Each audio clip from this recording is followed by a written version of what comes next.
Hello, welcome to our program. That's MR3, MRCOG3 made easy. This is our second case scenario, which we are going to present, and it is a structured discussion. It is a molar pregnancy, which is once again an important topic, and frequently it comes in the exam either as a structured discussion or as an SPT. Now, here the case scenario is displayed on the screen. You can see it with the investigations and scan report. And so your consultant, this case is, your consultant will conduct a case-based discussion with you on a recent antenatal patient to assess your ability to manage a similar patient appropriately. So the woman is a 26-year-old. She comes to the antenatal clinic. She is 9 weeks pregnant and she presents with a spotting. And she is known case of idiopathic thrombocytopenic purpura. And her scan report, this is her first pregnancy. Her investigations reports are attached here, then the scan report also is enclosed. The scan report shows the name, age, and her NHS number. It shows single uterine gestation sac, which is around 26 millimeter, and you can show with the crown rump and CRL around 10 millimeter compatible to with the 9 weeks pregnancy. Cardiac activity is not appreciated, and this scan report is confirmed by 2 sonologists. Now you have to your task is to answer the examiner. This is a structured discussion. Examiner will be asking you the questions and you have to answer them. So then you need to interpret the report investigations. So you start the case like this. Hello, I'm Dr. I'm Manjula, Manjula, not doctor. Manjula, one of the part 3 candidates today. I have read my scenario. I'm ready to go ahead with the case-based discussion. So then the examiner will say, yes, Manjula, so what is the diagnosis and how can you justify? Yes, thank you for your question. First, once, thank you. Only once you say thank you for one question. So, thank you for your question. So, from the scan report, I can see that because she already, the details are given that she's primary, no need to repeat it to the examiner. From the scan report, I see that it is an intrauterine pregnancy with CRL 10 millimeter corresponding to 9 weeks and without any cardiac activity. So, and it is because there is no cardiac activity, it is confirmed by 2 radiologists. So, it is a missed miscarriage. And the second thing is when on reviewing her full blood count, I can see that the platelet count is very low. It is only 4,000, and so she has severe thrombocytopenia. So my diagnosis will be missed miscarriage with severe thrombocytopenia. Then coming to the next, he will ask you second question. How would you manage her? So now you say management is always in information gathering, examination, investigation, management. So you start with like this. Before I manage this woman, I would like to get some information from her. First of all, I would like to know the details about her bleeding. About the bleeding, that is whether it's when it started and how severe is the bleeding, whether it's spotting or heavy or passing clots or passing tissues, fleshy mass. So about the bleeding, these are the 4 questions you should ask. Then next step, pain. If she complains of pain, then she ask her about the pain, when it started, where is the pain, how severe is the pain, and how severe is it. Sometimes in the process of expulsion, sometimes they have pain. So you ask about the pain also. And now coming to the present pregnancy details. So the history of present complaints are over. Now coming to the details of the present pregnancy. We will tell the examiner, we will use all medical terms. No, medical terms only we use. So you're continuing the discussion like, so I will ask about the pregnancy details, about whether it's a planned pregnancy. And if she is planned pregnancy, then I will ask her whether she is on taking folic acid. And then I will also ask her whether she has how the pregnancy so far, how was the pregnancy so far, whether she had any problems during pregnancy, and also I would ask her whether she has done any blood tests, and about the scan, whether she has done any dating scan before this dating scan. So I would like to ask these things. Apart from this, I would like to know about her medical condition, that is that she has idiopathic thrombocytopenic purpura, which is already diagnosed. And I would like to ask when it was diagnosed, what treatment she's on, and what treatment was given to her before, like steroids, immunoglobulins, and whether she received any platelet transfusion. When was her, whether she is regular with her visits to the hematologist, and whether when was her last visit. And then I will have, in this case, I would like to have a word with the hematologist, because it's of the severely low count. I also need to make sure that she is not Jehovah Witness. So because then I need to know if she is Jehovah Witness. I need to know her whether she has any revised her decision, and whether she has any, if not, whether she has any advance directive. Then I would also ask her whether she has any allergies to any drugs and any other medical comorbidity other than this condition. And then I will come into the gynec history. I would like to ask her whether her last menstrual period, and about the regular periods, whether they're regular, and about how heavy the bleeding, and also whether she has used any contraceptives before. The then I would like to ask her whether she is regular with her cervical screening program. And so then I would like to ask her about any surgeries, whether she had undergone any surgeries in the past. And also, I would like to ask her how is the support at home. Then, so whether she is what is her occupation, which is he's working, and then how is the support. With this information, I would like to do an examination with her consent and in the presence of chaperone. So I would like to do a general physical chaperone. And I would like to check her general physical exam, do the general physical examination, that is pulse rate and blood pressure and oxygen saturation, and a BMI, check her BMI, and abdominal vaginal examination for any mass, any tenderness, and also I'll do a speculum examination to see any the bleeding and the amount of bleeding, and then I would like to do an internal the vaginal examination and bimanual examination to see the whether there is any adnexal masses also. And so now in terms of investigations, now coming to the investigations, in terms of investigations, I have the investigations attached here. I would check confirm her name, age, and her NHS number, and see, I see that apart the platelets are very low. Apart from that, her hemoglobin also is on the lower side. That is, it's only 9 gram, and other blood parameters are normal. That's the clotting profile and the blood glucose level are normal, and she's AB positive.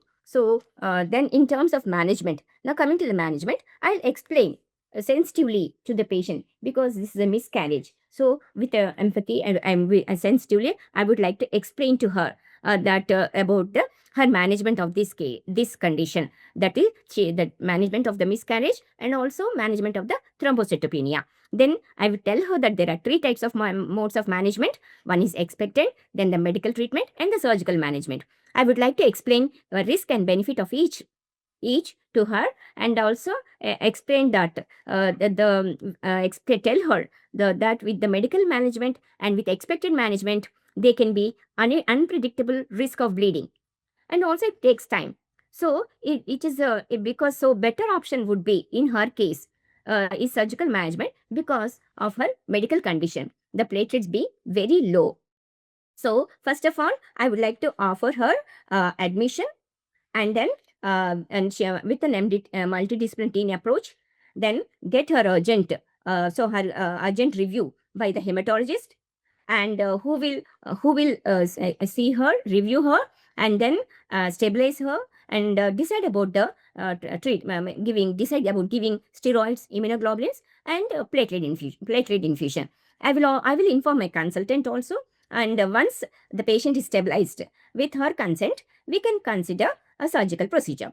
I would like to explain explain to her about the post procedure, how the procedure is done, and also her risk. But at the same time, I will tell her risk and benefit of this procedure. The risk being first I will explain the benefit. The benefit being the pregnancy tissue is removed totally, and the risk being they can be during the procedure, they can be risk of excessive bleeding, and then there can be risk of perforation. So and then after that, I will take her after appropriate counseling, I will take her informed consent, and then I will ask the informed anesthetist to review her about the type of anesthesia, because here regional anesthesia is avoided. Then the hematologist also is will be taking care of her, and then the procedure is done by the consultant under the ultrasound guidance, and WHO safety checklist is checklist is implemented. Cervical priming is with misoprostol just prior to suction evacuation is safe. And but prolonged cervical preparation is not advised. Then next thing is oxytocin. Oxytocin is given, infusion is given if there is heavy bleeding.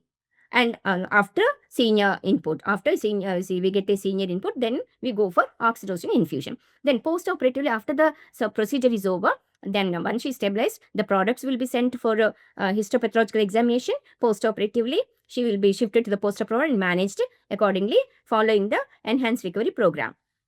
Then the patient, once she's stabilized, she's discharged, and once she's stabilized, that is her count, everything about the general condition and the patient and the platelet count, once stabilized, they will be discharged. In this way, I would like to manage this patient. So now the patient, the examiner says, the patient has come back 3 weeks later with bleeding, as she opted for medical management. She did not go for surgical management at that time. So 3 weeks after that, the urine pregnancy was done. It is positive, and the beta HCG came as a very higher value, that is around 56,000. And the blood reports are repeated, and all the reports are enclosed. Now, what is your differential diagnosis in this situation? Yes, doctor. Here, in this situation, I would think about the partial mole of pregnancy, because in the first scan, there was a fetal parts were seen. So I think about that as a first case, and also in view of the high beta ICG value. Second, I can think about written products of conception. Third, diagnosis could be gestation trophoblastic neoplasia. Well, okay, doctor. Then Manjula, how will you manage this patient at this stage? Yes. Now, we don't have any histopathological diagnosis for this woman. First of all, I would like to arrange a scan for her. And for this woman to confirm the diagnosis. And then blood reports are enclosed. I will review the blood reports, which are here. I confirming the name, age, and NHS number. Her hemoglobin is still on the lower side, 9 gram, but platelets have improved. They are normal. And the other coagulation profile also is normal, but beta HCG as a higher value, and she will be managed. Now she will be managed by the multidisciplinary team approach. Consultant, I'll inform my consultant and also the hematologist and the anesthetist to review her. The blood bank also will be informed. So the patient will be admitted. She'll be hydrated with IV and intravenous fluids, and also she'll be stabilized. Then she will counsel about the surgical procedure. That is the procedure. I will explaining her that it is a suction evacuation, and it with risk and benefits will be explained to her. The risk being they can be bleeding and during the procedure, and the uterine perforation, but they can be managed with the expert team of doctors. The procedures is done by her consent, and then a senior it will be done. The procedure is done by the senior professional, that is our consultant, and done under ultrasound guidance, and then so immediate. Sometimes if it required immediate cervical preparation can be done with misoprostol, and but trying to avoid oxytocin unless there is a heavy bleeding, then we have to go for oxytocin and with the senior input. So then if suppose there is still bleeding, she has still bleeding, we need to consider giving prostaglandins like carboprost or misoprostol after excluding medical comorbidities, and sometimes you can go for uterine massage also. Then after the procedure, the patient is stabilized. Then WHO safety checklist is followed again in this case, and products of conception sent for histopathological examination. Patient will be shifted to the postoperative or for the postoperative care, and the enhanced recovery program being followed, and patient will be debriefed about the procedure. The follow-up appointment will be given to her when she comes after 2 weeks to discuss the histopathological report. So now, how would you manage now that the diagnosis is confirmed? So now, because the diagnosis now, it is partial mole.